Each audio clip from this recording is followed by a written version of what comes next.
영국이 발칵 뒤집혔습니다. 지난 시즌 유로파 우승팀 토트넘이 손흥민이 떠나자마자 강등 위기에 처했기 때문입니다. 늙었다. 대체할 선수는 얼마든지 있다. 10년을 바친 아시아 최고의 선수를 떠나보내며 영국 언론이 내뱉은 말입니다. 그들은 확신했습니다. 손흥민은 끝났고 토트넘은 끄떡없다 라고 말이죠. 하지만 불과 3개월 만에 모든 게 뒤집혔습니다.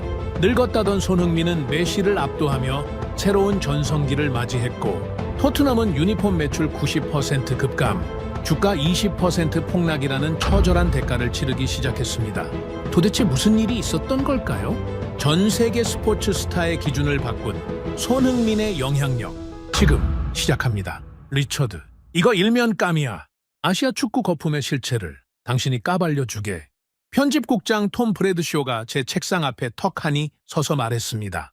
최고급 아르마니 정장 주머니에 두 손을 찔러 넣고 입꼬리를 올리는 그 얄미운 표정을 저는 40년째 보고 있습니다. 저는 리처드 콜린스, LA 타임즈 스포츠 칼럼니스트입니다. 슈퍼볼 현장 취재만 28번을 한 이 바닥의 화석이죠.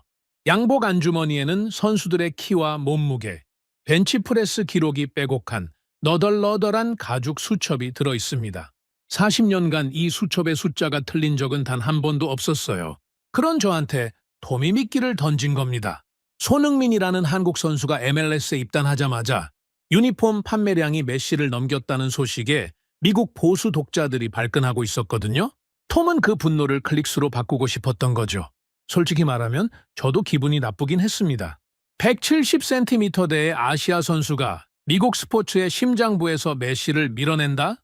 제 수첩의 기준으로는 말이 안 되는 일이었으니까요. 저는 모니터에 뜬 손흥민 관련 뉴스를 코웃음 치며 꺼버렸습니다. 톰, 한 달이면 꺼지는 교민들의 돈잔치야. 내가 확실하게 증명해주지. 톰의 눈이 반짝거렸습니다. 이 양반이 저한테 직접 내려오는 경우는 딱 두 가지예요. 누군가를 칭찬하러 오거나 누군가를 이용하러 오거나. 오늘은 후자였죠? 톰은 제 책상 모서리에 엉덩이를 걸치더니 태블릿을 꺼내 실시간 트래픽 그래프를 들이밀었습니다.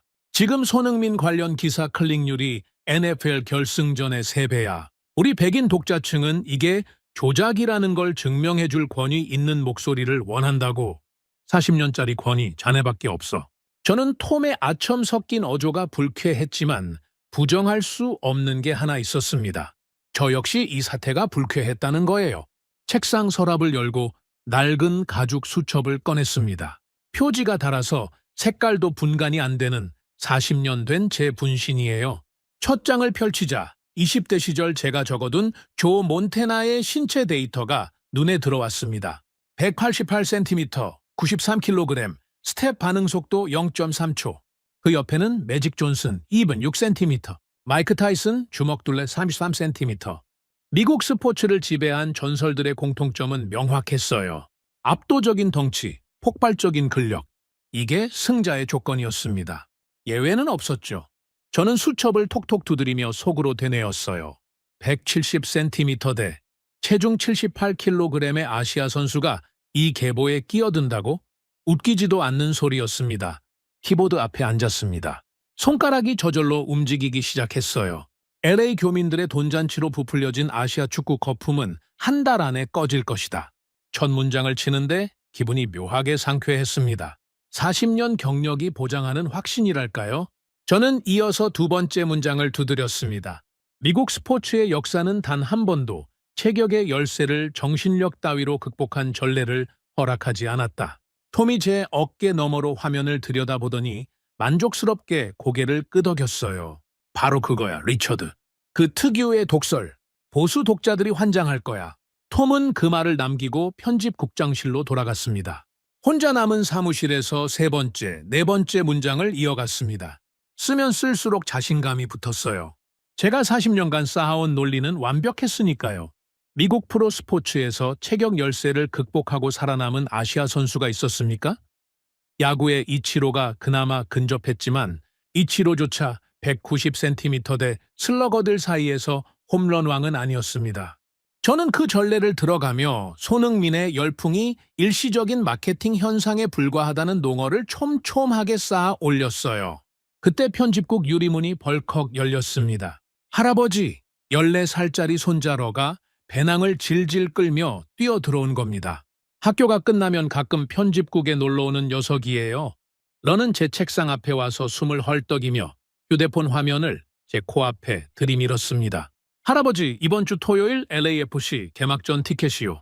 제 용돈 전부 다 털어서라도 살 거예요. 같이 가요, 제발요. 화면에는 손흥민의 얼굴이 박힌 경기 포스터가 떠 있었어요. LA 메모리얼 콜리슴 7만 5천석. 상대는 메시가 이끄는 인터 마이애미. 저는 안경 너머로 러를 내려다봤습니다. 이 녀석은 미식 축구에는 관심도 없고 축구에 빠져 사는 세대예요. 제가 평생 지켜온 가치와는 정반대 방향으로 달려가는 애였죠. 레오, 미국에서 진짜 스포츠는 헬멧 쓰고 부딪히는 미식 축구뿐이다. 아시아 선수 보겠다고 용돈을 날리지 마라. 단칼에 잘라 말했습니다. 러의 표정이 금세 시무룩하게 가라앉았어요.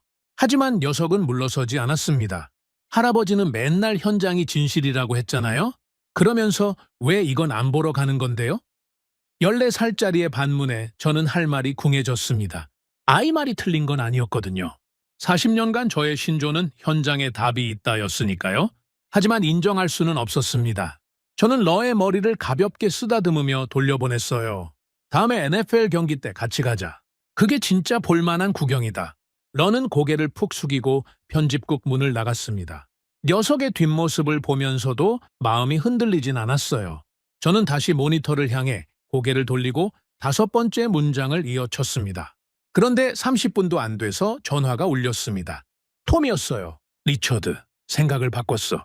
기사만 쓰지 말고 토요일에 경기장에 직접 가.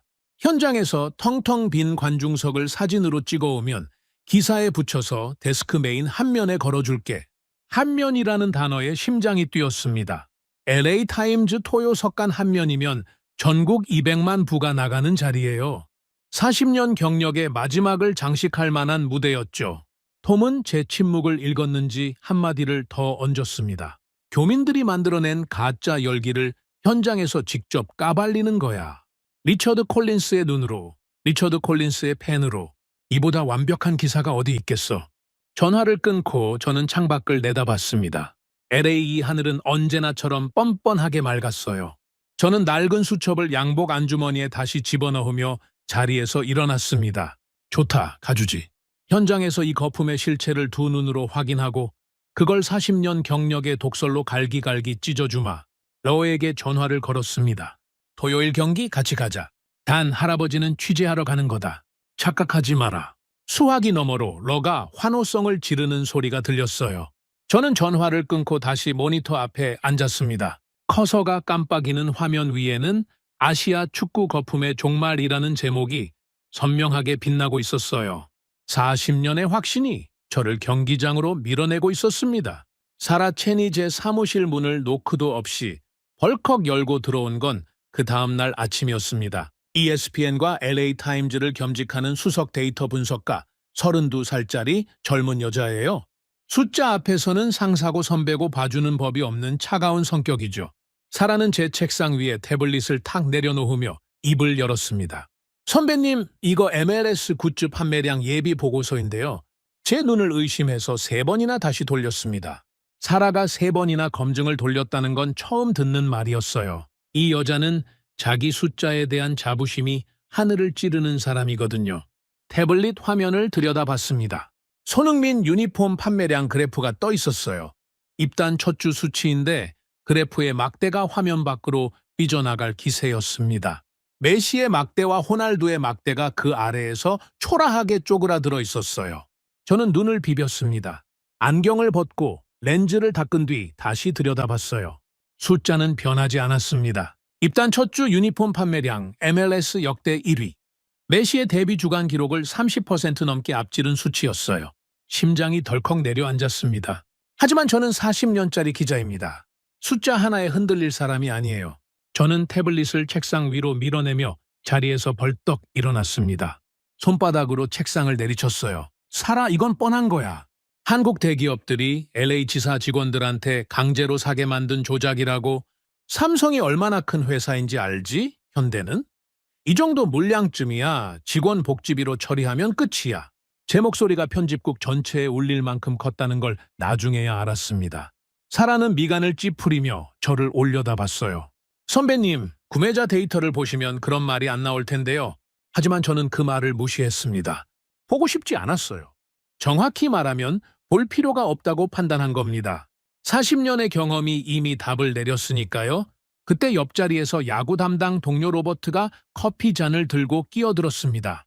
리처드 말이 맞아. 나도 어제 코리아타운에서 한국인들이 유니폼을 박스째 사가는 걸 직접 봤다고. 한 사람이 10장씩 사더라. 뻔한 사재기지 뭐. 로버트의 말에 저는 고개를 끄덕이며 힘을 얻었습니다. 역시 현장을 아는 사람은 다르다고 생각했어요.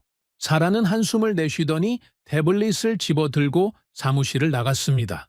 문을 닫는 손에 짜증이 묻어 있었지만 저는 신경 쓰지 않았어요. 숫자가 아무리 그럴듯해 보여도 그 이면에는 항상 트릭이 있는 법이니까요. 다시 모니터 앞에 앉아 기사를 이었었습니다. 세계 최고의 축구 선수 리오넬 메시를 아시아 선수가 유니폼 판매량에서 앞질렀다는 주장은 미국 자본주의 역사상 가장 유치한 숫자 노름이다. 문장이 거침없이 흘러나왔어요. 40년간 갈고 닦은 독설의 칼날이 모니터 위에서 번뜩였습니다. 저는 이 기사가 완성되면 미국 보수 독자 200만 명이 환호할 거라는 확신에 차 있었어요. 점심시간이 지나고 러가 또 편집국에 나타났습니다. 이번에는 뛰어 들어오지 않았어요. 조용히 제 옆 의자에 앉더니 휴대폰 화면을 내밀었습니다. 할아버지, 이거 보세요. 토요일 티켓이요. 화면에는 LAFC 개막전 예매창이 떠 있었어요. 저는 무심코 가격란을 봤다가 눈이 커졌습니다.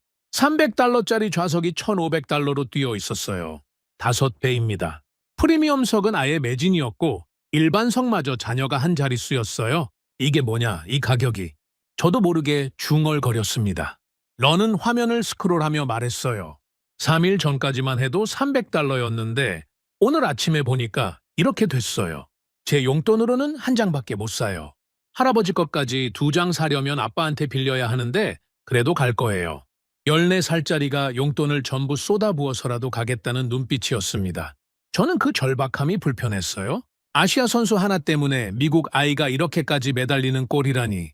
하지만 불편함보다 먼저 든 생각은 따로 있었습니다. 이건 분명히 MLS 사무국이 언론 플레이를 위해 티켓 물량을 일부러 잠근 겁니다. 수요가 폭발한 게 아니라 공급을 조여서 가격을 인위적으로 끌어올린 거죠. 마케팅의 기본 아닙니까? 저는 러의 휴대폰을 돌려주며 단호하게 말했습니다. 이건 구단이 짜놓은 각본이다. 진짜 수요가 아니야. 할아버지가 토요일에 가서 직접 증명해 줄 테니까 걱정 마. 러는 고개를 갸웃거렸지만 더 이상 반박하지는 않았어요. 녀석이 나간 뒤 저는 의자 등받이에 기대 앉아 천장을 올려다봤습니다. 머릿속에서 숫자들이 빙빙 돌았어요. 메시를 넘는 유니폼 판매량, 5배로 폭등한 티켓값. 40년 동안 이런 수치를 만들어낸 MLS 선수는 없었습니다. 데이비드 베컴이 왔을 때도, 질라탄 이브라히모비치가 왔을 때도 이 정도는 아니었어요. 그런데 아시아 선수가 논리적으로 말이 안 됐습니다. 저는 고개를 세차게 저었습니다. 말이 안 되니까 조작인 거예요. 단순합니다. 한국인들은 국가적 자존심이 유별나게 강한 민족이라고 들었습니다. 자기네 선수가 미국 무대에 서면 온 나라가 달려들어서 숫자를 만들어내는 거죠. 교민들의 사재기, 한국 대기업의 물량 공세, 거기에 MLS 사무국의 마케팅 전략까지 맞물린 합작품. 저는 그렇게 정리하기로 했습니다. 아니, 그렇게 정리해야만 했어요. 그래야 제 40년이 흔들리지 않으니까요. 자리에서 일어나 선반 위에 걸어둔 낡은 재킷을 집어 들었습니다. 안주머니에서 가죽 수첩을 꺼내 마지막 빈 페이지를 펼쳤어요. 거기에 또박또박 적었습니다. 손흥민, 170cm 대 78kg, 현장 검증 필요, 판매 데이터 조작 의심. 수첩을 다시 접어 안주머니에 넣었습니다.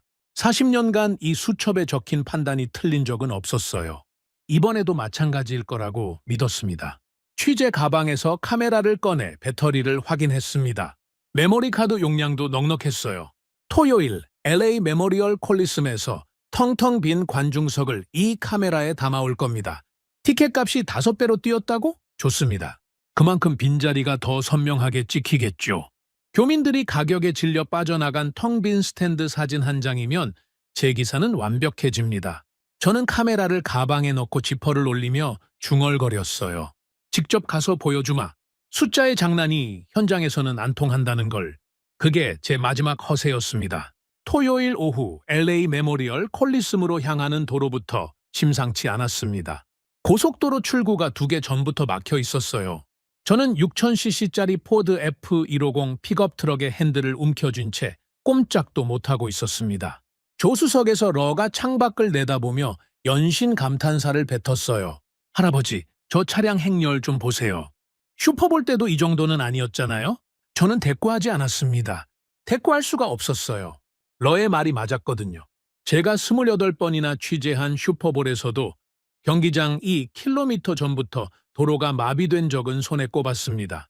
차에서 내리자 소리가 먼저 덮쳤습니다. 웅궁거리는 군중의 함성이 경기장 밖까지 흘러나오고 있었어요. 주차장을 가로질러 걷는데 다리가 저도 모르게 느려졌습니다. 사방이 붉은색이었어요. 붉은 유니폼, 붉은 머플러, 붉은 깃발, 7만 5천 석짜리 경기장을 향해 인파가 강줄기처럼 흘러가고 있었습니다. 저는 카메라를 꺼내 들었어요. 텅 빈 관중석을 찍으러 온 카메라였는데 렌즈를 어디로 향해야 할지 막막했습니다. 빈자리가 보이질 않았거든요. 그런데 제 발을 멈추게 만든 건 인파의 규모가 아니었습니다. 색깔이었어요. 정확히 말하면 피부색이었습니다. 제 앞에서 태극기를 두르고 걸어가는 건 백인 가족이었어요. 아버지가 딸을 목마 태우고 있었는데 아이의 양볼에 태극기 페이스 페인팅이 되어 있었습니다. 그 옆에서는 흑인 청년 서너 명이 서툰 한국어로 손흥민을 연호하며 지나갔어요. 발음은 엉망이었지만 열정만큼은 진짜였습니다. 히스패닉 할머니 한 분은 붉은 유니폼 위에 Sun7이라고 적힌 등번호를 달고 계셨어요. 저는 멈춰 서서 그 광경을 바라봤습니다. 한국 교민들의 돈잔치라고 했던 제 예측과는 전혀 다른 풍경이었어요. 하지만 쉽게 인정할 수는 없었죠. 저는 러의 손을 잡고 VIP석으로 향하면서 속으로 합리화를 시작했습니다. 교민들이 주변 미국인들에게 티켓을 나눠준 거겠지. 아니면 구단이 다인종 마케팅을 위해 무료 초대권을 뿌렸을 거야. 어떻게든 논리를 꿰맞추려 했어요. 40년짜리 확신이 경기장 입구에서 무너지는 꼴은 볼 수 없었으니까요. VIP석에 자리를 잡고 옆을 보니 중년의 백인 남자가 앉아 있었습니다. 고급 재킷의 깔끔한 차림새, 어디서 많이 본 얼굴이었어요. LA 부동산 재벌 쪽 인사 같았습니다. 저는 슬쩍 말을 걸었어요. 기자의 본능이죠? 혹시 구단에서 초대받고 오셨습니까? 아니면 누가 티켓을 선물이라도? 최대한 자연스럽게 물었지만 속내는 뻔했습니다. 공짜로 왔다는 대답을 듣고 싶었던 거예요. 그 남자는 고개를 절레절레 저으며 웃었습니다. 현금 $200 주고 직접 샀소.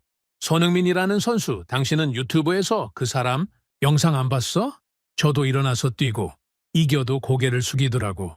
우리 미국 스타들한테는 없는 뭔가가 저 선수한테 있소.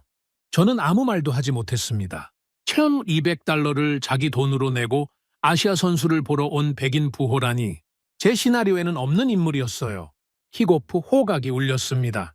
저는 팔짱을 끼고 등받이에 깊숙이 기대 앉았어요. 여기서부터가 진짜입니다. 숫자와 관중은 속일 수 있어도 경기력은 못 속이거든요. 170cm대의 아시아 선수가 메시 앞에서 얼마나 버티는지 이 눈으로 직접 확인할 작정이었습니다. 저는 수첩을 꺼내 무릎 위에 펼쳤어요. 체력 한계 노출 시점이라고 적을 칸을 미리 비워뒀습니다. 전반 20분이면 지쳐서 속도가 떨어지겠죠. 30분이면 수비 가담을 포기할 거고요. 45분을 못 채우고 교체될 수도 있습니다. 전반 12분 메시가 공을 잡았습니다. 7만 5천 명이 일순간 조용해졌어요. 세계 최고의 선수가 왼발을 감아차는 순간을 모두가 숨죽이며 지켜봤습니다. 메시의 패스가 전방으로 뻗었고 마이애미 공격수가 손흥민의 등 뒤로 치고 나갔어요. 완벽한 찬스였습니다. 저는 속으로 중얼거렸어요. 됐다. 여기서 뚫린다. 그런데 화면처럼 선명하게 보였습니다. 공을 뺏긴 순간 손흥민이 몸을 돌리더니 미친 듯이 달리기 시작한 겁니다. 전속력이었어요. 70m를 쉬지 않고 질주해서 자기 진영 페널티 박스 앞에서 태클로 공을 걷어냈습니다. 공격수가 70m를 역주행해서 수비를 한 겁니다. VIP석이 술렁이었습니다. 옆자리 부동산 재벌이 자리에서 반쯤 일어나며 탄성을 질렀어요. 저는 수첩 위에 올려둔 펜을 움켜쥐었습니다. 체력 한계 노출 시점이라고 적으려던 칸이 하얗게 비어 있었어요. 적을 게 없었습니다. 전반 20분이 지나도 30분이 지나도 손흥민의 주력은 떨어지지 않았어요. 오히려 시간이 갈수록 더 날카로워지는 것 같았습니다. 전반 38분이었습니다. LAFC가 역습 찬스를 잡았어요. 손흥민이 중앙선 부근에서 공을 받았습니다. 왼쪽으로 공간이 열려 있었어요. 직접 치고 들어가면 메시의 마이애미 수비진과 1대1이 되는 각도였습니다. 7만 5천 명이 동시에 자리에서 일어났어요. 저도 모르게 엉덩이가 좌석에서 떨어졌습니다. 손흥민이 왼발을 뻗는 순간 모두가 슛을 예상했어요. 저도 그랬습니다. 그런데 공은 슛이 아니라 오른쪽으로 빠졌어요. 완전히 프리인 동료 마르티네스의 발 앞에 공이 착지했습니다. 마르티네스가 무인지경으로 밀어 넣었어요. 선제골이었습니다. 경기장이 폭발했습니다. 7만 5천 명의 함성이 콜리슴의 콘크리트를 뒤흔들었어요. 스탠드 바닥이 진짜로 진동했습니다. 발밑에서 올라오는 그 떨림이 제 종아리를 타고 허벅지를 지나 가슴까지 올라왔어요. 러가 두 팔을 번쩍 들고 소리를 질렀습니다. 옆자리 재벌도, 앞줄의 흑인 청년들도, 뒷줄의 히스패닉 가족도 전부 기립해서 발을 구르고 있었어요. 저는 서 있었습니다. 언제 일어섰는지도 모르겠어요. 손에는 펜을 쥐고 있었고 수첩은 바닥에 떨어져 있었습니다. 가슴이 쿵쿵 뛰고 있었어요. 40년 동안 슈퍼볼 결승 터치다운을 봐도 이렇게까지 뛰진 않았습니다. 자기가 득점할 수 있는 자리에서 동료에게 공을 내준 겁니다. 제 수첩에는 그런 항목이 없었어요. 키, 몸무게, 벤치프레스, 이기심을 측정하는 칸은 만들어 본 적이 없었거든요. 저는 바닥에서 수첩을 집어 올리며 다시 자리에 앉았습니다. 손이 미세하게 떨리고 있었어요. 러가 제 팔을 잡으며 눈을 반짝였습니다. 할아버지, 봤죠? 저거 어시스트예요. 자기가 슛할 수 있었는데 안 한 거예요. 알고 있었습니다. 봤으니까요. 문제는 본 것을 어떻게 받아들여야 하느냐는 거였어요. 제 40년의 잣대에는 이런 선수를 설명할 칸이 없었습니다. 펜을 수첩 사이에 끼우고 양복 안주머니에 넣었어요. 체력 한계 노출 시점이라고 적으려던 칸은 끝내 비어 있었습니다. 경기장 밖의 함성이 후반전 시작을 알리고 있었습니다. 저는 팔짱을 다시 끼려다가 그만뒀어요. 팔짱을 낄 여유가 없었습니다. 눈이 그라운드에서 떨어지질 않았거든요.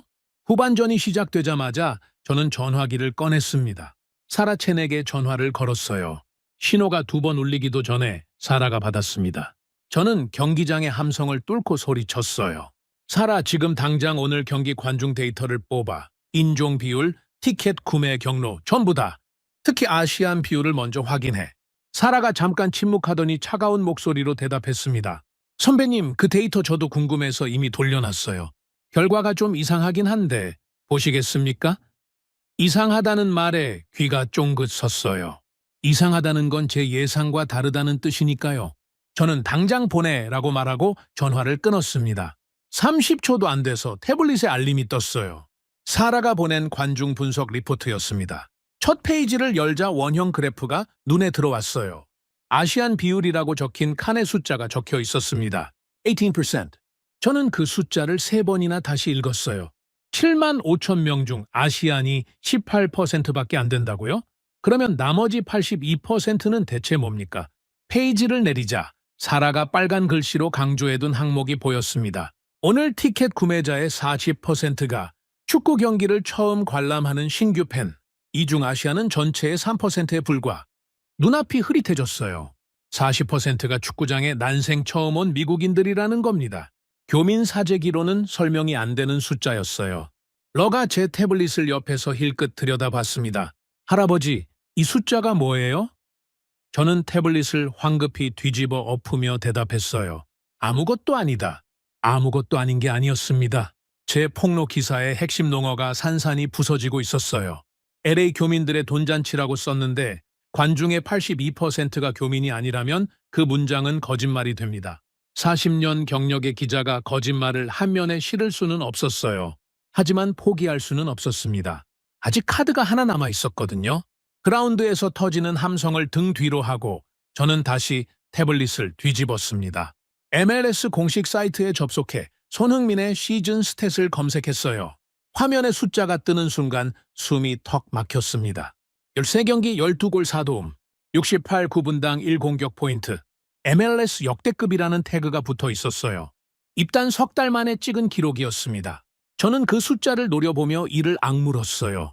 경기력 데이터마저 이 지경이면 제 기사는 설 자리를 완전히 잃는 겁니다. 논리가 하나둘 막히기 시작하자 머릿속이 복잡해졌습니다. 관중 데이터가 무너졌고 경기력 수치도 반박할 수가 없었어요. 그때 떠오른 게 있었습니다. 사생활이었어요.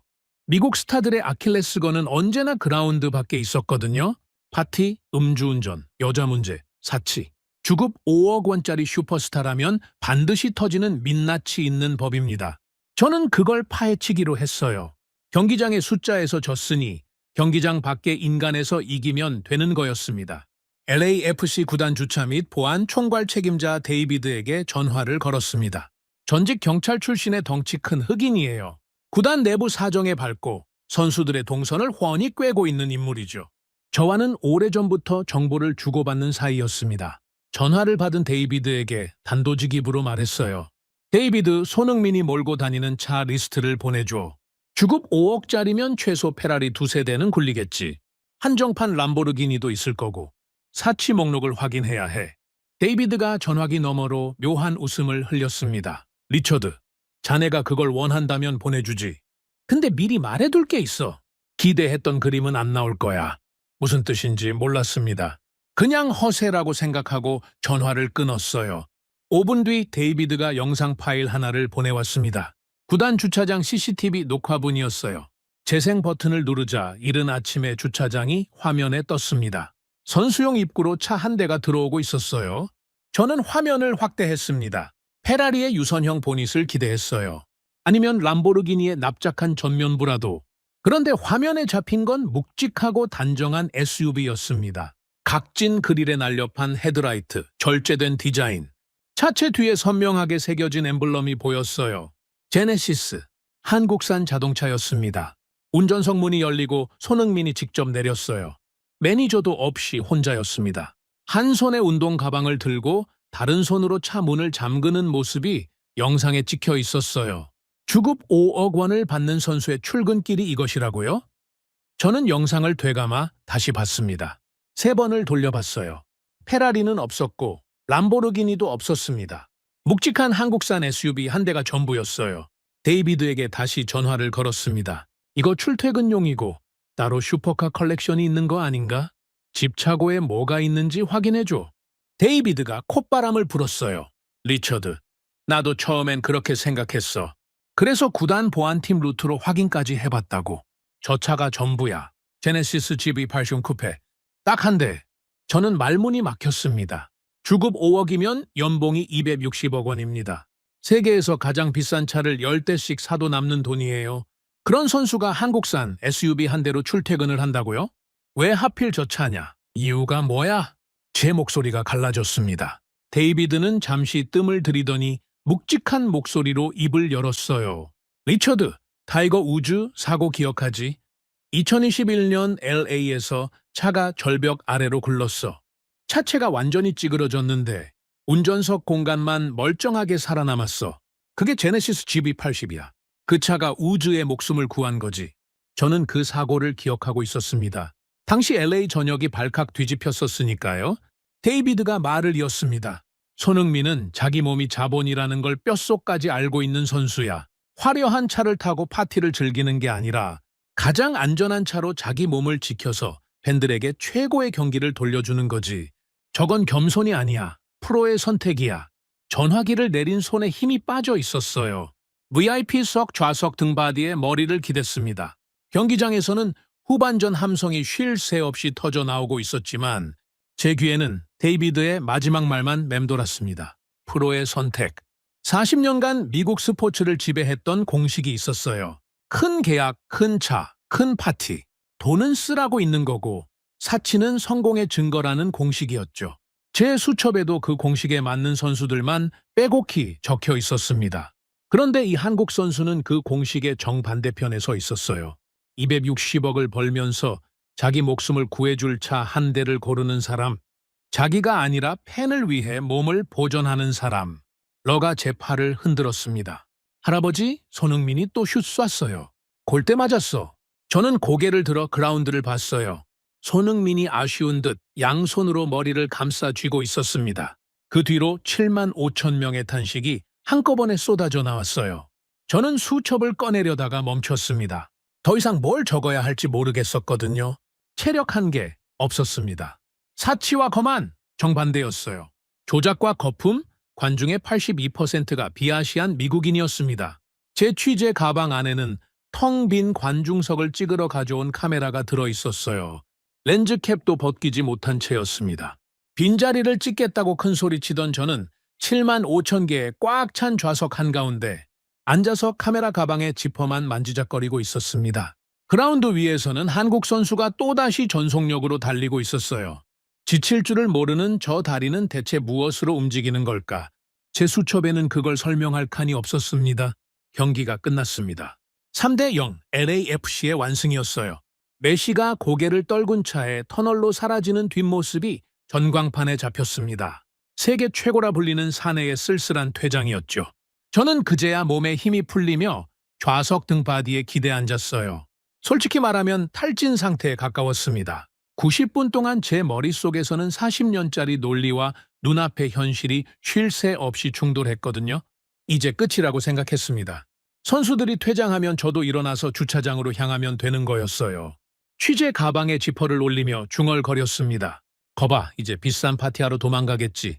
승리 세리머니라는 이름으로 LA 클럽가를 전세내고 샴페인을 터뜨리겠지. 미국 스타들은 다 그래왔으니까. 경기에서는 졌어도 이 부분만큼은 제 예측이 맞을 거라고 확신했습니다. 주급 5억짜리 슈퍼스타가 3대0 대승을 거두고 곧바로 집에 갈 리가 없잖아요. 사치와 유흥, 그게 미국 프로스포츠의 승리 공식이었으니까요. 러가 제 소매를 잡아당겼습니다. 할아버지, 저기 보세요. 녀석이 그라운드를 가리키고 있었어요. 저는 귀찮다는 듯 고개를 돌렸습니다. 그런데 눈이 멈췄어요. 다른 선수들이 전부 터널로 들어간 텅 빈 잔디밭 위에 한 사람이 다시 걸어 나오고 있었습니다. 땀에 흠뻑 젖은 유니폼이 조명 아래서 번들거렸어요. 손흥민이었습니다. 탈의실로 향하던 발걸음을 돌려 홀로 그라운드로 되돌아온 거였어요. 뭘 하려는 건지 이해가 안 됐습니다. 경기는 끝났고 승리도 했는데 왜 다시 나오는 겁니까? 인터뷰라면 믹스트 존에서 하면 되는 거고 세리머니라면 팀 전체가 함께 나와야 하는 거잖아요. 저는 다시 주저앉으며 그라운드를 노려봤습니다. 기자의 본능이 발동한 거예요. 저 사내가 대체 뭘 하려는 건지 끝까지 봐야겠다는 생각이 들었습니다. 그때 옆에서 익숙하지 않은 여자 목소리가 들렸어요. 실례합니다. 리처드 콜린스 기자님 맞으시죠? 고개를 돌리니 30대 초반으로 보이는 동양인 여성이 서 있었습니다. 구단 통역사 제니라고 자기를 소개했어요. LAFC 소속 한국계 미국인이었습니다. 기자님 글을 오래 읽었어요. 오늘 현장에 오신 걸 보고 인사드리고 싶었습니다. 저는 형식적으로 고개를 끄덕였어요. 그보다 그라운드가 더 궁금했거든요. 손흥민이 경기장 한쪽 코너에 서서 관중석을 올려다보고 있었습니다. 그리고 허리를 굽혔습니다. 90도로요? 미국식 손인사가 아니었어요. 상체를 완전히 접어서 머리가 허리 아래로 내려갈 만큼 깊이 숙인 겁니다. 그 자세를 3초, 4초, 5초 동안 유지했어요. 관중석에서 함성이 터져 나왔습니다. 손흥민이 천천히 허리를 펴더니 옆으로 10발자국쯤 이동해서 다시 같은 인사를 반복했어요. 또 90도, 또 5초. 저는 미간을 찌푸렸습니다. 저게 뭡니까? 무슨 쇼를 하는 건가요? 제니를 돌아보며 물었어요. 제니는 그라운드를 바라보며 조용히 대답했습니다. 미국식 계약서에는 없는 행동이죠. 저건 한국인들이 누군가를 뼛속 깊이 존경할 때 나오는 가장 진실한 인사입니다. 팬들을 향한 진심이에요. 쇼가 아니라 문화입니다. 저는 제니의 얼굴을 봤어요. 장난기 같은 건 없었습니다. 눈가가 살짝 젖어 있었어요. 다시 그라운드로 시선을 돌렸습니다. 손흥민은 이미 3번째 코너로 이동해서 또다시 허리를 깊숙이 굽히고 있었어요. 시간이 흘렀습니다. 5분이 지나고 10분이 지났어요. 손흥민은 경기장 내면을 빠짐없이 돌며 같은 인사를 반복하고 있었습니다. 90분을 전력으로 뛰고 난 몸이었어요. 유니폼이 땀으로 흥건하게 젖어서 등에 달라붙어 있었습니다. 그런데도 허리를 굽힐 때마다 각도가 줄지 않았어요. 처음이나 마지막이나 똑같은 90도였습니다. 저는 시계를 봤어요. 15분이 넘어가고 있었습니다. VIP석의 분위기가 달라져 있었습니다. 아까까지만 해도 경기 끝나자마자 짐을 챙기던 거물들이 자리에 그대로 앉아 있었어요. 옆자리의 부동산 재벌은 두 손을 무릎 위에 올려놓은 채 가만히 그라운드를 내려다보고 있었습니다. 뒷줄에서는 누군가가 코를 훌쩍였어요. 콧대 높기로 유명한 VIP석 전체가 숙연해진 거였습니다. 아무도 자리를 뜨지 않았어요. 저 사내가 인사를 마칠 때까지 기다리는 것처럼 보였습니다. 그 순간이었습니다. 손흥민이 마지막 코너를 돌아 관중석 앞줄 쪽으로 걸어오고 있었어요. 그런데 발걸음이 갑자기 멈췄습니다. 앞줄 끝자리에 휠체어가 한 대 보였어요. 거기에 소년이 앉아 있었습니다. 10살쯤 돼 보이는 마른 체구의 백인 소년이었어요. 무릎 위에 LAFC 유니폼을 꼭 안고 있었고 소년의 어머니로 보이는 여자가 휠체어 손잡이를 잡고 서 있었습니다. 손흥민이 그 소년 앞에서 멈춰 섰어요. 그리고 주저하지 않았습니다. 차가운 시멘트 바닥 위에 두 무릎을 꿇었어요. 쿵 하는 소리가 들린 것 같았습니다. 실제로 들렸는지 제 상상인지는 모르겠어요. 하지만 그 순간 경기장이 조용해진 건 확실합니다. 7만 5천 명이 동시에 숨을 멈춘 것 같았어요.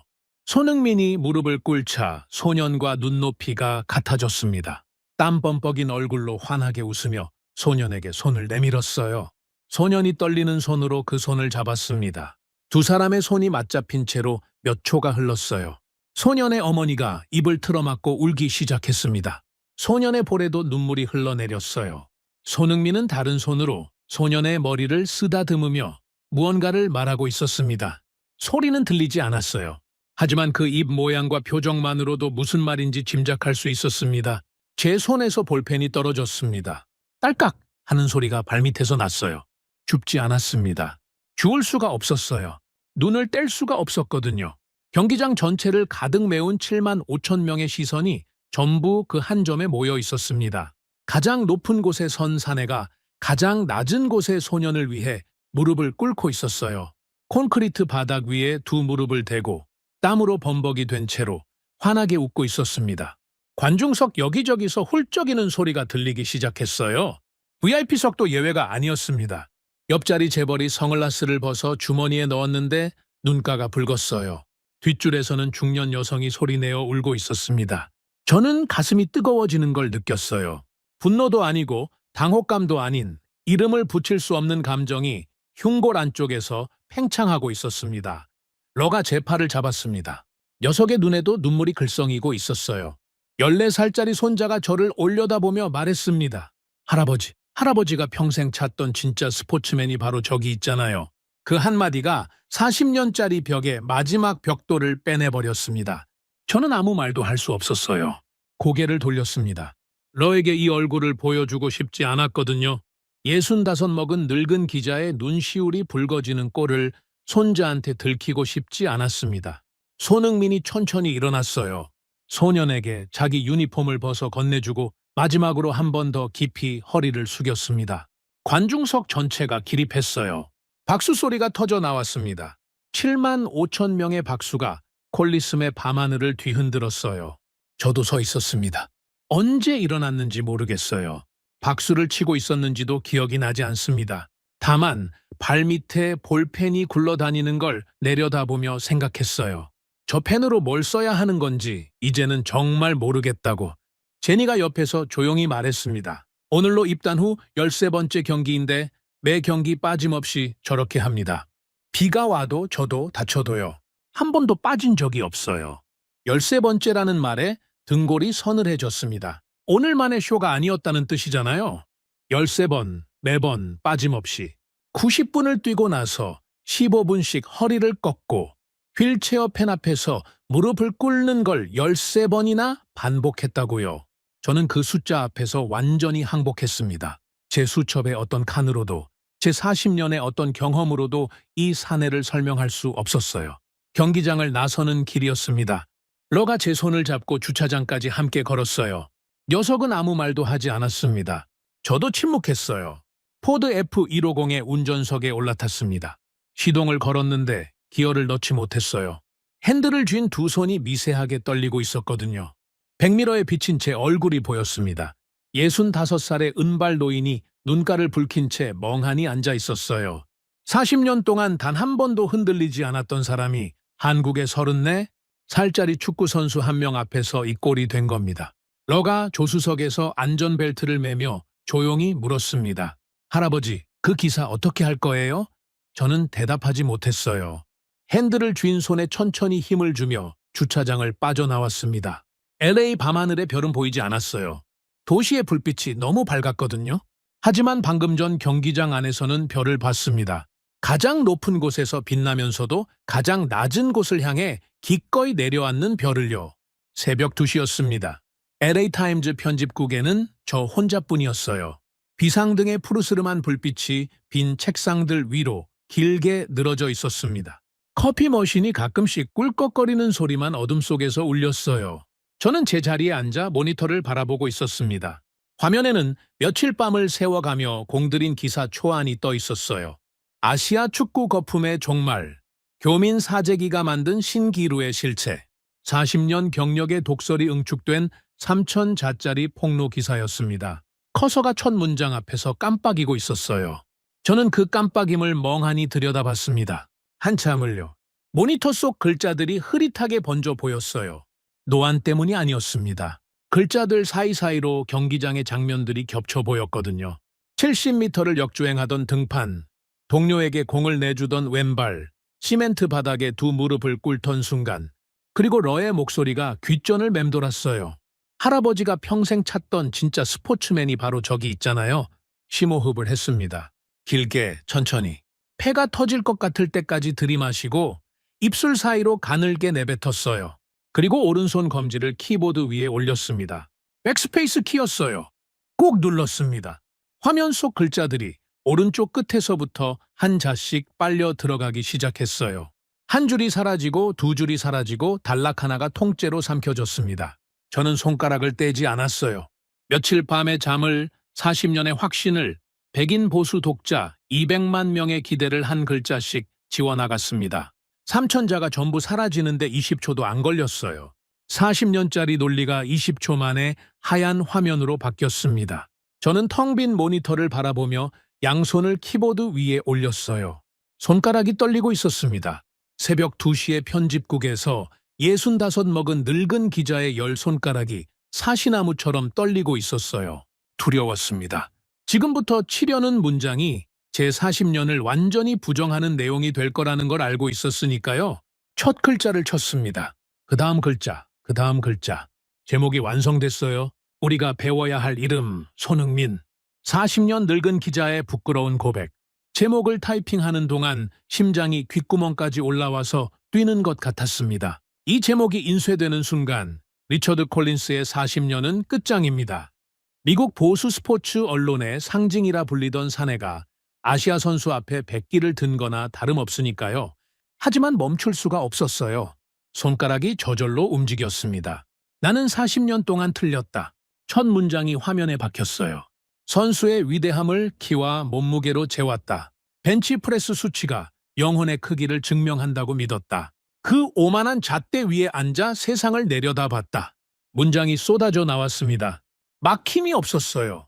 40년간 쌓아온 글솜씨가 이번에는 자기 자신을 향해 칼날을 세운 거였습니다. 경기장에서 본 모든 것을 적었어요. 70m를 역주행하며 수비에 가담하던 미친 투원을, 자기 앞에 열린 골문을 버리고 동료에게 공을 내준 이타적 본능을, 주급 5억 원을 받으면서도 조국의 묵직한 자동차 한 대로 출퇴근하는 프로의 겸손을, 그리고 시멘트 바닥에 두 무릎을 꿇고 휠체어, 소년과 눈높이를 맞추던 그 장면을요. 적으면서 손이 떨렸고 적으면서 눈시울이 뜨거워졌습니다. 미국 스포츠가 한국의 겸손과 헌신 앞에 무릎 꿇어야 한다. 이 문장을 칠 때 잠깐 멈칫했어요. 이건 치명적인 문장입니다. 미국 보수 독자층이 결코 용서하지 않을 선언이에요. 백인 기득권 스포츠 언론인이 아시아 국가 앞에 항복하라고 외치는 거나 마찬가지니까요. 맹렬한 비난이 쏟아질 겁니다. 인종 배신자라는 딱지가 붙을 수도 있어요. 하지만 저는 그 문장을 지우지 않았습니다. 지울 수가 없었어요. 거짓말을 쓰는 것보다 욕을 먹는 게 나았습니다. 그날 경기장에서 본 것은 진짜였으니까요. 새벽 4시가 넘어서 기사를 마무리했습니다. 사천자였어요. 40년 인생에서 가장 솔직한 사천자였습니다. 저장 버튼을 누르고 의자 등받이에 몸을 내던졌어요. 천장의 비상등 불빛이 흐릿하게 보였습니다. 눈이 따가웠어요. 밤새 모니터만 들여다본 탓이기도 했지만 솔직히 말하면 울었기 때문이기도 했습니다. 소리 없이 아무도 없는 편집국에서 40년 묵은 오만을 토해내며 울었어요. 아침 8시 편집국에 사람들이 하나둘 출근하기 시작했습니다. 저는 씻지도 않은 채 그 자리에 앉아 있었어요. 어젯밤 경기장에서 입었던 재킷 그대로였습니다. 커피를 5잔째 마시고 있었는데 편집국장실 문이 벌컥 열렸어요. 톰 브래드쇼가 얼굴이 불그락푸르락한 채로 걸어 나왔습니다. 아르마니 정장상의 단추가 하나 풀려 있었어요. 태블릿을 손에 쥐고 성큼성큼 제 책상으로 다가왔습니다. 리처드, 이게 뭐야? 톰이 태블릿을 제 책상 위에 탁 내려놓았어요. 화면에는 제가 새벽에 쓴 기사가 떠 있었습니다. 톰의 목소리가 갈라져 있었어요. 아시아 거품 폭로 기사를 쓰라고 했지. 아시아 선수 찬양 참회록을 쓰라고 한 적 없어. 이런 항복 선언을 내보내면 당신 당장 책상 빼야 해. 알아들어? 톰이 태블릿을 집어들더니 제 책상 위로 내던졌습니다. 태블릿이 미끄러지며 커피잔을 건드렸고 갈색 물이 서류 위로 번졌어요. 저는 커피가 번지는 걸 가만히 내려다봤습니다. 예전 같았으면 벌떡 일어나서 서류를 구했을 거예요. 하지만 움직이지 않았습니다. 오히려 차분해지는 게 느껴졌어요. 이상한 일이었습니다. 40년 동안 한면 기사를 놓고 편집장과 싸우면 심장이 뛰고 손에 땀이 찼거든요. 그런데 이 순간에는 오히려 고요했습니다. 제가 쓴 게 진실이라는 확신이 저를 단단하게 붙잡고 있었어요. 천천히 책상 서랍을 열었습니다. 서랍 안쪽에 접어둔 하얀 봉투가 있었어요. 집에서 오기 전에 써온 겁니다. 새벽에 기사를 마무리하고 나서 이렇게 될 거라는 걸 알고 있었거든요. 봉투를 꺼내 톰의 가슴팍에 밀어붙였습니다. 사직서야. 톰의 눈이 커졌어요. 뭐? 저는 일어서서 톰과 눈을 맞췄습니다. 190cm의 제가 175cm의 톰을 내려다보는 구도였어요. 내 40년 평판이 끝장나도 이 기사를 한 면에 내겠다. 네가 막을 거면 해고하기 전에 내가 먼저 나가겠어. 하지만 기사는 나간다. 편집국이 조용해졌습니다. 출근한 기자 67명이 전부 이쪽을 보고 있었어요. 톰은 사직서 봉투를 쥔 채 입술을 달싹거렸습니다. 제 눈빛에서 뭔가를 읽었는지 한 발짝 뒤로 물러났어요. 리처드, 자네 미쳤어. 보수 독자들이 가만 안 있을 거야. 구독 해지가 줄을 이을 거라고. 저는 대답 대신 모니터를 돌려 톰에게 보여줬습니다. 기사 전문이 화면에 떠 있었어요. 톰이 읽기 시작했습니다. 시간이 흘렀어요. 한 문 던, 두 문 던, 세 문 던. 톰의 표정이 미묘하게 변하는 게 보였습니다. 분노로 붉었던 얼굴에서 핏기가 빠져나갔어요. 입꼬리의 경멸이 사라지고 미간에 주름이 풀렸습니다. 마지막 문단에 이르렀을 때 톰은 한참 동안 화면에서 눈을 떼지 못했어요. 그리고 손등으로 이마를 한번 쓸었습니다. 식은땀이었습니다. 톰은 사직서 봉투를 제 책상 위에 도로 내려놓았어요. 아무 말 없이 편집국장실로 돌아갔습니다. 3분쯤 지났을까 편집국 스피커에서 톰의 목소리가 울렸어요. 인쇄팀, 오늘 석간 한 면 교체합니다. 리처드 콜린스 칼럼으로 올려. 저는 그 방송을 들으며 의자에 천천히 주저앉았습니다. 온몸에서 힘이 빠져나갔어요. 동시에 가슴 한가운데서 뭔가가 풀리는 느낌이 들었습니다. 40년 동안 꽉 조여있던 매듭 같은 것이요. 편집국 한쪽에서 누군가가 작게 박수를 쳤어요. 고개를 돌리니 사라 첸이었습니다. 두 팔을 가슴 앞에 모으고 박수를 치면서 저를 바라보고 있었어요. 표정은 여전히 차가웠지만 눈빛은 달랐습니다.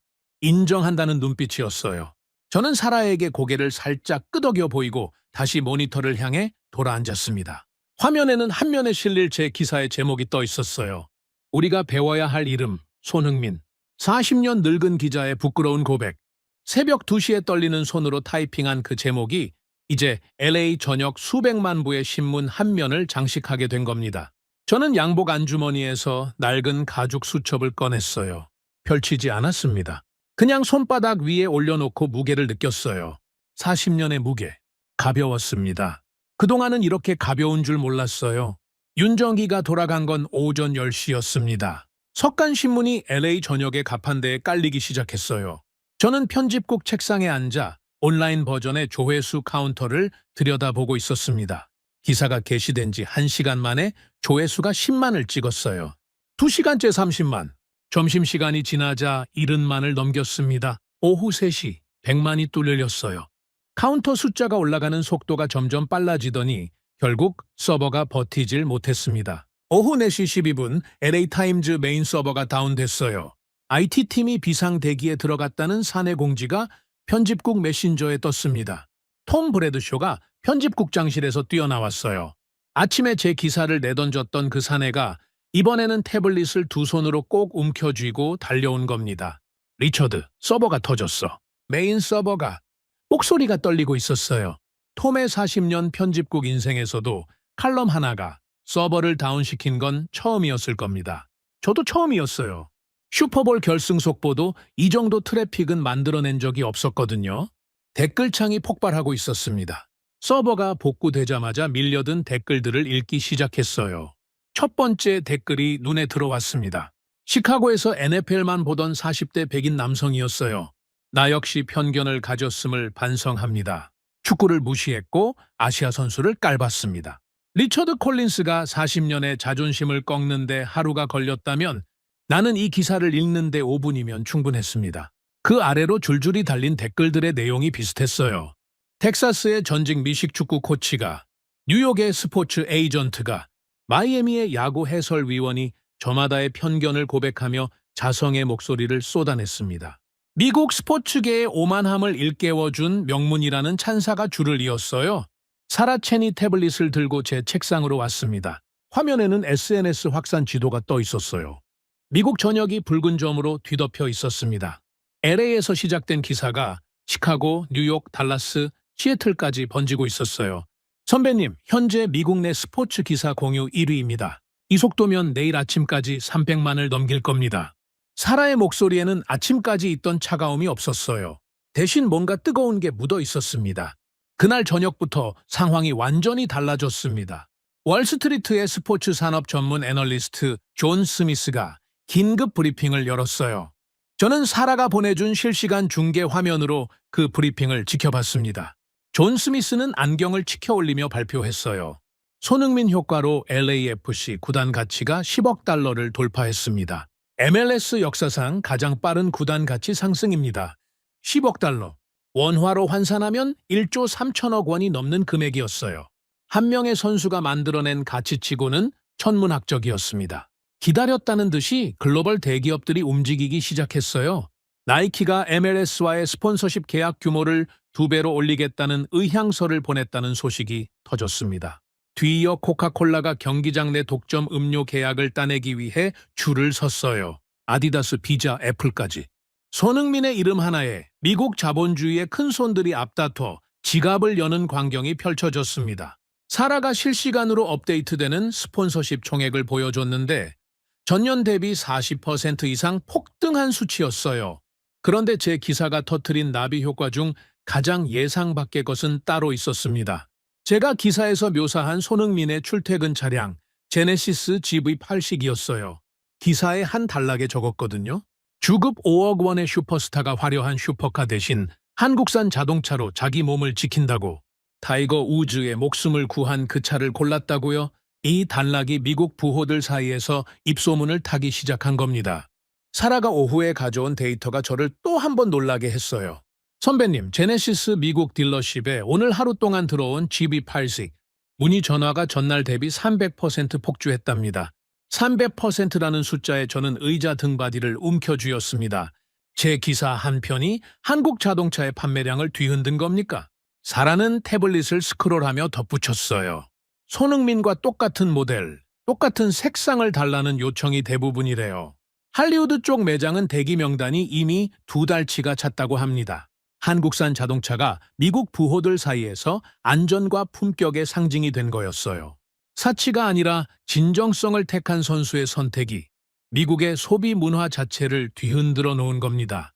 저는 경기장에서 봤던 그 묵직한 SUV의 실루엣을 떠올렸어요. 각진 그릴, 절제된 라인, 선명한 제네시스 엠블럼. 미국 도로 위에서 페라리와 람보르기니 사이를 유유히 지나가는 한국산 자동차의 모습이 그려졌습니다. 그게 이제 부의 과시가 아니라 인격의 증명으로 읽히고 있다니. 대한민국이라는 나라가 만든 자동차 한 대가 미국의 허세 문화에 균열을 내고 있었어요. 그런데 같은 시간 대서양 건너편에서는 정반대의 일이 벌어지고 있었습니다. 사라가 저녁 늦게 영국발 데이터를 가져왔어요. 화면을 보는 순간 입이 벌어졌습니다.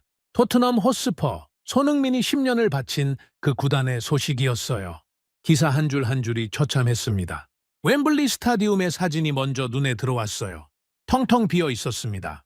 6만 석짜리 경기장의 관중이 절반도 차지하는 처참한 풍경이었죠. 사진 속 빈 좌석들이 마치 빠진 이빨처럼 스탠드 여기저기에 검은 구멍을 만들고 있었어요. 바로 엊그제 제가 목격한 7만 5천 명의 LA 콜리슴과는 완전히 다른 세계였습니다. 수치는 더 잔혹했어요. 유니폼 매출 90% 급감. 제가 제대로 읽은 게 맞는지 사라에게 되물었습니다. 맞았어요. 90%가 증발한 겁니다. 구단이 매년 벌어들이던 부가수익 1천억 원이 한순간에 사라졌다는 분석이 뒤따랐어요. 10년 동안 피땀 흘려 뛴 아시아 최고의 선수를 367억 원에 팔아넘긴 대가였습니다. 367억 원을 아꼈다고 좋아했던 이사회가 그 몇십 배에 달하는 수익을 날려먹은 거예요. 장사를 한다는 사람들이 가장 귀한 자산의 가치를 몰라본 겁니다. 거기서 끝이 아니었어요. 성난 투자자들이 주식을 내다 팔기 시작했습니다. 토트넘 구단 주가가 하루 만에 20% 폭락했어요. 사라가 실시간 주가 그래프를 보여줬는데 빨간 화살표가 절벽처럼 아래로 곤두박질치고 있었습니다. 의리 없는 돈은 이렇게 무너지는 겁니다. 사라가 그래프를 가리키며 조용히 말했어요. 저는 그 말에 고개를 끄덕였습니다. 대서양 이쪽에서는 한국 선수의 가치를 알아본 미국이 황금알을 거두고 있었어요. 나이키가 줄을 서고 구단 가치가 치솟고 한국산 자동차까지 날개 돋친 듯 팔려나가고 있었죠. 대서양 저쪽에서는 한국 선수의 가치를 내다버린 영국 구단이 텅 빈 경기장과 폭락하는 주가를 멍하니 바라보고 있었습니다. 저는 모니터를 끄고 의자 등받이에 머리를 기댔어요. 천장을 올려다보며 생각했습니다. 불과 일주일 전까지만 해도 저는 토트넘 이사회와 같은 편이었어요. 아시아 선수의 가치를 깎아내리고 숫자를 조작이라 우기고 편견의 안경 너머로 세상을 재단하던 사람이었습니다.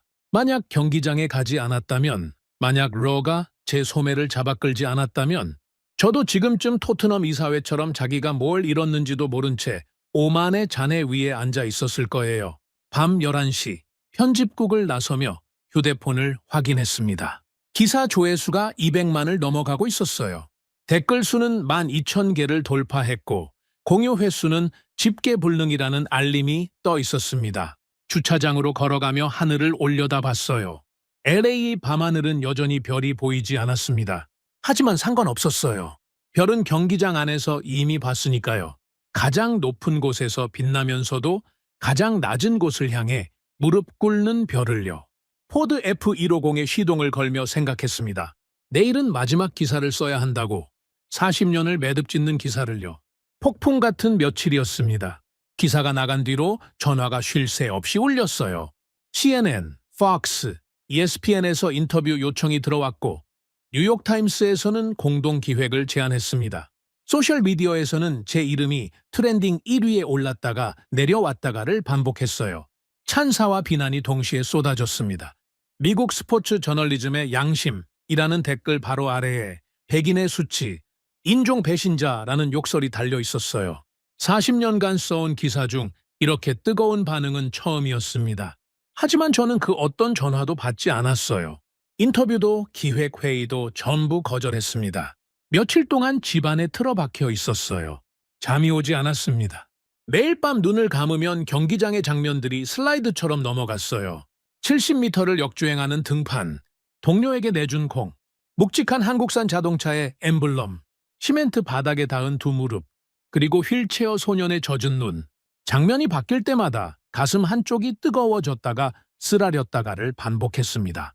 40년 동안 제가 무엇을 놓치고 살았는지를 그 장면들이 밤마다 증명했거든요. 2026년 2월 28일 토요일 아침이 밝았습니다. 2월의 마지막 날이었어요. 저는 눈을 뜨자마자 러에게 전화를 걸었습니다. 오늘 나랑 나갈래? 동네 축구장에.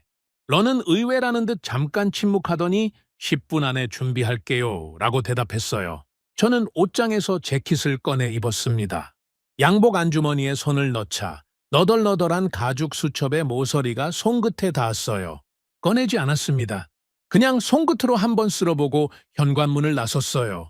오전 10시 동네의 한적한 축구장에 도착했습니다. 주말 아침이라 꼬마 아이 대여섯 명이 잔디밭에서 공을 차고 있었어요. 제대로 된 유니폼도 없이 반바지에 티셔츠 차림으로 뛰어다니는 모습이 볼만했습니다. 패스가 엉뚱한 데로 가고 슛은 골대를 한참 벗어났어요. 형편없는 실력이었죠. 하지만 아이들의 얼굴은 빛나고 있었습니다. 저는 레오와 함께 알루미늄 스탠드에 걸터 앉았어요. 차가운 금속이 엉덩이에 닿았지만 신경 쓰이지 않았습니다. 한참 동안 아이들이 뛰는 걸 지켜봤어요. 한 녀석이 넘어졌는데 울지 않고 바로 일어나서 다시 공을 쫓았습니다. 다른 녀석은 자기가 찬스를 잡았는데도 옆에 있는 친구에게 패스를 보냈어요. 친구가 골을 넣자 패스를 준 아이가 더 크게 환호했습니다. 저는 그 장면에서 눈을 뗄 수가 없었어요. 일주일 전 콜리스에서 본 장면과 똑같았거든요. 자기 앞에 열린 골문을 버리고 동료에게 공을 내주던 그 왼발. 규모는 비교할 수도 없이 작은 동네 축구장이었지만 본질은 같았습니다. 양복 안주머니에서 낡은 가죽 수첩을 꺼냈습니다. 손바닥 위에 올려놓고 내려다봤어요. 표지의 색깔은 진작에 발해서 원래 무슨 색이었는지도 기억나지 않았습니다. 모서리가 닳아 가죽 섬유가 풀어져 있었고 페이지 사이로 40년 치먼지가 끼어 있었어요. 첫 장을 펼쳤습니다. 조 몬테나 188cm, 93kg, 매직 존슨 206cm, 마이크 타이슨 주먹둘레 33cm. 40년간 제가 숭배했던 숫자들이 빼곡하게 적혀 있었어요. 키, 몸무게, 벤치프레스, 스텝 반응 속도, 근육의 크기와 뼈의 길이로 사람의 가치를 재왔던 기록이었습니다. 마지막 페이지를 펼쳤어요. 며칠 전 제가 적은 글씨가 보였습니다. 손흥민, 170cm 대 78kg, 현장 검증 필요, 판매 데이터 조작 의심. 그 글씨를 읽는 순간 얼굴이 뜨거워졌어요. 부끄러웠습니다. 이 수첩의 기준으로는 손흥민이라는 선수를 영원히 설명할 수 없었을 겁니다. 170cm대라는 숫자가 70m 역주행의 투혼을 담을 수 있습니까? 78kg이라는 무게가 시멘트 바닥에 꿇은 두 무릎의 진심을 측정할 수 있겠어요. 이 수첩은 40년 동안 저의 전부였지만 동시에 40년 동안 저를 가둬왔던 감옥이기도 했습니다. 수첩을 덮었어요. 스탠드 옆에 쓰레기통이 하나 있었습니다. 녹이 슬고 페인트가 벗겨진 낡은 철제 쓰레기통이었어요. 저는 자리에서 일어나 두 걸음을 걸었습니다. 수첩을 쓰레기통 위에 들어 올렸어요. 손끝에서 가죽의 낡은 질감이 마지막으로 느껴졌습니다. 미련은 없었습니다. 손을 펴자 수첩이 쓰레기통 깊숙이 떨어졌어요. 퍽 하는 둔탁한 소리가 났습니다. 40년이 버려지는 소리였어요. 러가 옆에서 묵묵히 지켜보고 있었습니다. 녀석은 아무 말도 하지 않았어요. 그냥 할아버지의 옆에 서서 쓰레기통을 내려다봤습니다. 저는 다시 스탠드에 앉았어요. 엉덩이가 닿는 알루미늄의 차가움이 오히려 개운하게 느껴졌습니다. 등을 쭉 펴고 잔디밭을 바라봤어요. 아이들은 여전히 공을 차고 있었습니다. 넘어지고 일어나고 패스하고 웃고 그 단순한 풍경이 세상에서 가장 완벽한 경기처럼 보였어요. 그때 주머니 속 휴대폰이 울렸습니다. 화면에 톰 브래드쇼라는 이름이 떴어요. 받을까 말까 잠깐 망설이다가 통화 버튼을 눌렀습니다. 톰의 목소리가 들렸어요. 며칠 전 기사를 내던지며 으르렁거리던 그 목소리와는 완전히 다른 톤이었습니다. 리처드, 자네 사직서 반려됐어. 위에서 결정했다고. 저는 아무 말 없이 듣고 있었습니다. 톰이 말을 이었어요. 그리고 하나 부탁할 게 있어. 스포츠의 새로운 리더십이라는 기획 연재를 맡아줬으면 해. 자네 칼럼이 터진 뒤로 광고주들 문의가 쏟아지고 있거든. MLS 스폰서십이 40% 뛰었다는 거 알지?